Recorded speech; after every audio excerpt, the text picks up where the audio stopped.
Well, there's a lot of choice when it comes to fitness and smartwatches out there, and I think probably the two leaders, if I had to make a choice, would obviously be Apple and Samsung.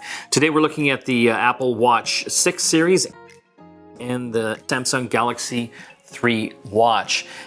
It's kind of funny how similar they are in price and specs. It's like they almost have some sort of psychic connection when they're developing these things on the product and marketing teams. The big difference between the two, I think, first out of the gate is that the Apple Watch will only work on iPhones. And the Samsung Watch gives you a little more flexibility. You can load the app, the accompanying app, onto Android phones and Apple iPhones. That being said, if you wanted to get a little bit technical, Apple does have a new feature where you can actually set up an Apple Watch on your friend even if they don't have an iPhone. But then they don't get all the different types of features that you might want. As far as the fitness features on here, both do have the accelerometers and step counting. They have the heart rate sensors.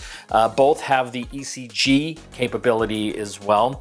And that's the one thing you have to check when you are purchasing any of these types of fitness trackers that are out in the market. Do those features actually work in the country you're in? Here in Canada, the ECG does work with the Apple Watch series. With some of the Samsung stuff, sometimes it takes a while for it to be certified by Health Canada before it becomes available on the watch itself. They both have fall detection, which is great for elderly folks out there. If you do fall down, it can tell that it was a hard fall, and if you don't get up for a set period of time, it will call either 911 or your emergency contact. They both have blood oxygen sensors capability built into them as well. So you can actually see how much your oxygen and blood is saturated down to a percentage point. I've tried it out on the Apple Watch. I don't really know much about blood oxygen sensors, but it seemed to work quite well. Again, those both have to be certified with Health Canada.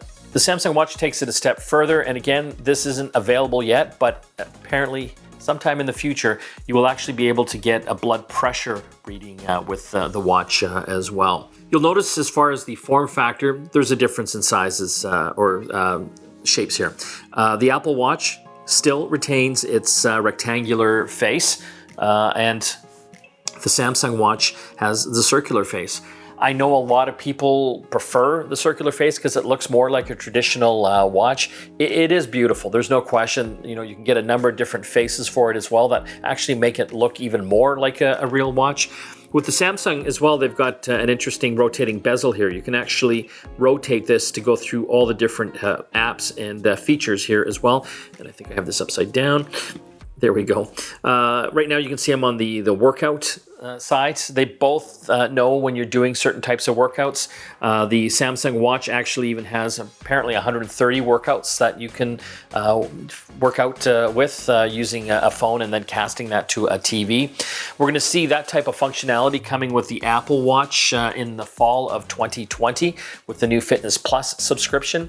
So it looks like they're really taking the whole fitness area very seriously now, and it'll be interesting to see what Samsung does to counter the Fitness Plus subscription service. As far as the overall size, this is a 45 millimeter. This is 44 millimeter. When you have them both here, you can see that you know, obviously the shapes are different, but they are very similar in size on your wrist. As far as the thickness, I would say they're both, again, very similar in thickness size as well. So it basically just comes down to what ecosystem you are in. I typically find the Apple crowd will probably stick to the Apple Watch because it's just really tightly tied in there. But I do love the capability of the Samsung Watch being able to play on both sides and pretty well have all the features as well. So whether you're an Android user or an iPhone user, the Samsung will work quite nicely on both. Similar prices, the Apple Watch coming in around $569 Canadian, the Samsung Galaxy 3 coming in around $599. So again, just depends what ecosystem you want to play in, but you can't really make a bad choice either way.